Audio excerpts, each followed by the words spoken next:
সম্মানিত বিনিয়োগকারী ভাই বোনেরা, শেয়ার বাজারে বিনিয়োগ মানেই দুশ্চিন্তা। হঠাৎ কখন কোন নিউজ আসে আর সেই নিউজের জের ধরে শেয়ারের দাম বাড়তে থাকে বা কমতে থাকে। এর মধ্যে ইপিএস নিউজ অন্যতম, যা সারা বছরই চলতে থাকে। আর ইপিএস ঘোষণাকালীন সময় যদি বাজার কারেকশন শুরু করে, তবে তো মরার উপর খাড়ার ঘা। কিন্তু আপনি যদি আগে থেকে কয়েকটি বিষয় জানেন, তবে এ পরিস্থিতি কিছুটা হলেও সামাল দিতে পারবেন বা দুশ্চিন্তা থেকে মুক্ত থাকতে পারবেন। আর ইপিএস ঘোষণা শেষে কোন কোম্পানিগুলির শেয়ারের মূল্য বাড়বে তাও ধারণা করতে পারবেন। তো বন্ধুরা, স্বাগতম black box trading tips YouTube চ্যানেলের আজকের ইপিএস বিষয়ক আলোচনায়।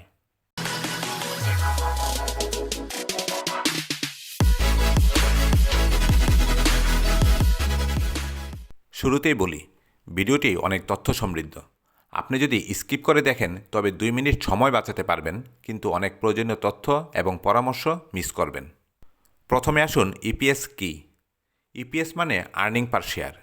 কোনো একটি কোম্পানি একটি নির্দিষ্ট সময়ে শেয়ার প্রতি যে আয় করে সেটি তার ইপিএস। ইপিএস 2 রকম হতে পারে, একটি বেসিক ইপিএস, অন্যটি ডাইলিউটেড ইপিএস। এগুলোর সংজ্ঞা বা কিভাবে বের করতে হয় তার বর্ণনা করে ভিডিওটি বড় করছি না।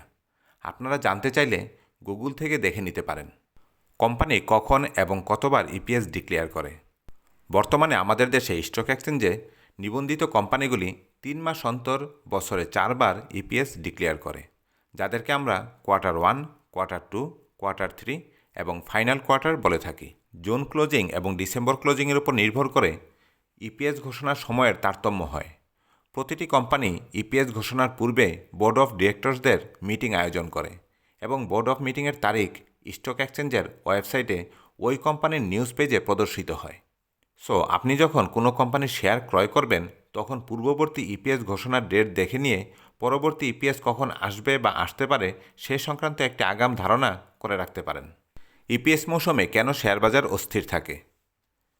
মূলত আশা আর আশঙ্কা থেকেই ইপিএস মৌসুমে আমাদের দেশে শেয়ার বাজার খুব অস্থির থাকে। বিভিন্ন কারণে প্রায় কোনো কোম্পানি ধারাবাহিক মুনাফা অর্জন করতে পারে না। আমাদের দেশের প্রেক্ষাপট আরও কঠিন। দেখা গেল আমরা পূর্ববর্তী কোয়ার্টারগুলির ইপিএস ভালো দেখে, কোম্পানি ভালো বিজনেস করেছে দেখে আমরা একটি শেয়ার ক্রয় করলাম, কিন্তু ইপিএস আসলো খারাপ। আমরা আশাহত হলাম, বাজারে একটি ভয়ের সৃষ্টি হলো, সবাই বিক্রি করতে শুরু করলো, আপনিও বিক্রি করলেন, কিন্তু কয়েকদিন পর দেখা গেল শেয়ারটির দাম বেড়ে গেছে। ফলাফল আমার আপনার মাথায় হাত। আবার এর উল্টো ঘটনাও ঘটতে পারে, মানে আপনি আগের ইপিএসগুলি খারাপ দেখে শেয়ার কিনলেন না, কিন্তু ইপিএস আসলো ভালো আর শেয়ারের দাম গেল বেড়ে। আবার এমনও হতে পারে সব কিছু ঠিক আছে, ইপিএস ভালো আসলো অথচ শেয়ারের দাম কমতে শুরু করলো। কোথায় যাবেন মশাই? গুজব শেয়ার বাজারের প্রাণ। গুজবে শোনা গেল ইপিএস আসবে ভালো, কিন্তু বাস্তবে আসলো খারাপ। তাই এ ধরনের বিব্রতকর পরিস্থিতি এড়াতে স্মার্ট মানি বা অভিজ্ঞরা এই ইপিএস মৌসুমে লেনদেন হতে বিরত থাকেন। ফলে এই সময় বাজার অনেকটা স্লো থাকে আর স্ক্রিপ্ট বেঁধে মূল্যের ব্যাপক উত্থান পতনও চোখে পড়ে। এ পরিস্থিতিতে আমরা কি করতে পারি? দেখুন, শেয়ার বাজারে কোম্পানির মূল্যের বিশ্লেষণের ক্ষেত্রে আমরা ফান্ডামেন্টাল তথ্য ও টেকনিক্যাল বিষয়ের উপর নির্ভর করি। এই ফান্ডামেন্টাল আর টেকনিক্যালের মধ্যকার সংঘর্ষ আর সহাবস্থান শেয়ার বাজারের সৌন্দর্য।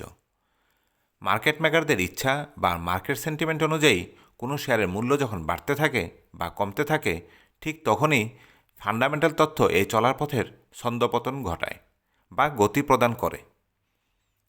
এই যে চলার পথের ধরন, এটাই ট্রেন্ড। এ ট্রেন্ড হতে পারে আপ ট্রেন্ড, হতে পারে ডাউন ট্রেন্ড, হতে পারে সাইডওয়েজ। কোনো একটি শেয়ারের ট্রেন্ড চিহ্নিত করার মাধ্যমে প্রাইস অ্যাকশনের সাহায্য নিয়ে আমরা ইপিএস সংক্রান্ত বিব্রতকর পরিস্থিতি হতে অনেকটাই রেহাই পেতে পারি।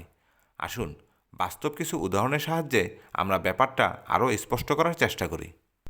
প্রথমে একটা কথা বলে নেই, প্রায় সময়েই কোনো কোম্পানির ভবিষ্যৎ ফান্ডামেন্টাল তথ্যের প্রভাব অনেক আগেই মূল্যের উপর প্রতিফলিত হতে শুরু করে। এখন প্রথমে আসুন, ইপিএস ভালো কিন্তু শেয়ারের দাম কমে কেন?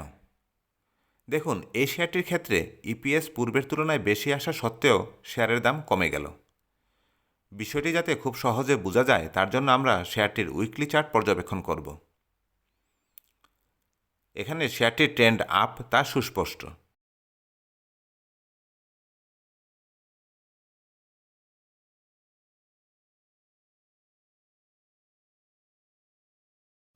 শেয়ারটি তার এক একটি রেজিস্ট্যান্স লেভেল পূর্বের তুলনায় অধিক ভলিউম নিয়ে ভেঙে সামনে অগ্রসর হচ্ছে।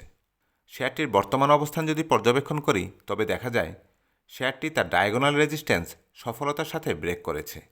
এরপর তার রিটেস্ট হচ্ছে, মানে শেয়ারটি স্বল্পকালীন কারেকশনে যাচ্ছে। আর এ সময় এলো ভালো ইপিএস। এখন আপনি যদি মনে করেন ভালো ইপিএস আসা সত্ত্বেও মূল্য কমে গেল, এটা কেমন বাজার, কিসের বিজনেস করব? কিন্তু আপনি টেকনিক্যালি বিষয়টা যদি ভেবে দেখেন তবে এর যথার্থতা খুঁজে পাবেন। শেয়ারটি মান্থলি, উইকলি, ডেইলি সকল টাইম ফ্রেমেই আপট্রেন্ডে আছে।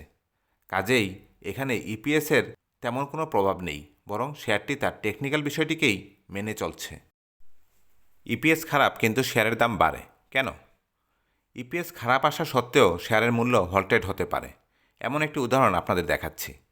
দেখুন, এই শেয়ারটির ইপিএস গত প্রান্তিকের তুলনায় কম, আবার গত বছরের একই সময়ের তুলনায়ও কম।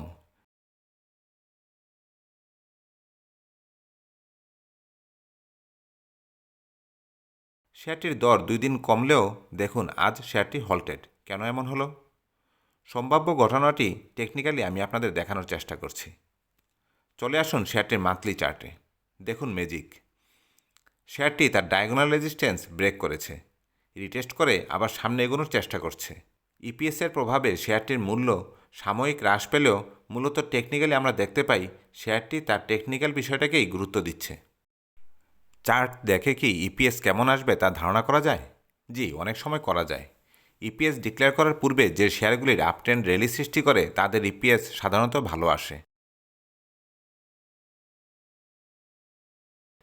আর যেগুলি মোটামুটি সাইডওয়েজে থাকে তাদের ইপিএস খুব নর্মাল আসে। ইপিএসের পর মূল্যের কি হতে পারে? ইপিএস ভালো আসার কারণে ওই শেয়ারগুলি আপট্রেন্ড কন্টিনিউ করতে পারে, এটা সাধারণ ব্যাপার। কিন্তু যাদের কম এসেছে তাদের কি হতে পারে? এখানে একটি মজার ঘটনা ঘটে। এই শেয়ারগুলি বেশিরভাগ ক্ষেত্রেই কমতে কমতে একটি জায়গায় এসে স্থির হয় এবং একটি প্যাটার্ন সৃষ্টি করে বা ডাইভারজেন্স সৃষ্টি করে, এবং একসময় এরাও আপট্রেন্ডে চলে যায়। কাজেই আমাদের খেয়াল রাখতে হবে কোন শেয়ারগুলি এই ধরনের প্যাটার্ন সৃষ্টি করে বা ডাইভারজেন্স সৃষ্টি করেছে। তাহলে আমরা ভবিষ্যতে আপট্রেন্ডে যেতে পারি যে শেয়ারগুলি, সেই শেয়ারগুলি আমরা পেয়ে যেতে পারি।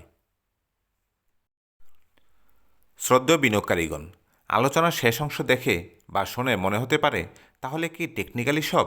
না, আমি এমন কিছু এখানে বলার চেষ্টা করিনি। যে কোনো সময়ে কোনো একটি শেয়ার কিনে ফেলা খুবই সহজ, কিন্তু এই শেয়ারটি লাভসহ বিক্রি করতে পারা খুবই কঠিন কাজ। আলোচনায় যে বিষয়টি ব্যাখ্যার চেষ্টা করেছি তা হলো ইপিএস মৌসুমে আপনার হাতে থাকা শেয়ারটি বিক্রি করার পূর্বে টেকনিক্যালি এই বিষয়গুলি যাচাই করে দেখবেন। এতে আপনার লসের সম্ভাবনা অনেক কমে যাবে। পাশাপাশি ইপিএস মৌসুমে টেকনিক্যালি এই বিষয়গুলি যাচাই করে দেখলে বা ট্রেন্ড পর্যবেক্ষণ করে সিদ্ধান্ত নিলে দারুণ দারুণ সব স্টক আকর্ষণীয় মূল্যে পেয়ে যেতে পারেন। আর যেসব শেয়ারের ইপিএস ভালো এসেছে, সাথে টেকনিক্যালি আপট্রেন্ডে আছে, মূলত ওই সব শেয়ারগুলিরই দাম বাড়ে। এখন টেকনিক্যালি আপট্রেন্ডে আছে এই বিষয়টি জানতে আপনি চ্যানেল হতে পূর্বের সোনার হরিণ ভিডিওটি দেখে নিতে পারেন। লিংক আমি ডিসক্রিপশন বক্সে দিয়ে দেব। মূলত নিউজের কারণে সৃষ্ট প্যানিক বা ভয়ের পরিস্থিতি প্রায় সময়ই সাময়িক হতে পারে। তাই কোনো একটি শেয়ার ক্রয় করলে তার টেকনিক্যাল দিকগুলি অবশ্যই যাচাই করে দেখা উচিত। আর শেয়ার বিজনেস মানেই ঝুঁকি, তবে এই ঝুঁকিকে আপনি যৌক্তিকভাবে বিবেচনা করলে ঝুঁকি অনেকাংশেই কমিয়ে আনা সম্ভব। তো ভিউয়ার্স, ভিডিওটি ধৈর্য নিয়ে দেখার জন্য আপনাকে আন্তরিক ধন্যবাদ জানাচ্ছি। চ্যানেলের ভিডিওগুলির প্রতিটি এরকম উপকারী কৌশলের বর্ণনা দিয়ে সাজানো। ভিডিওগুলি উপকারে আসলে আপনাদের শেয়ার ব্যবসায়ী ভাই ও বন্ধুদের সাথে শেয়ার করবেন। পরিশেষে আপনার পুঁজির নিরাপত্তা ও কল্যাণ কামনা করে আজকের মতো বিদায় নিচ্ছি। বাই।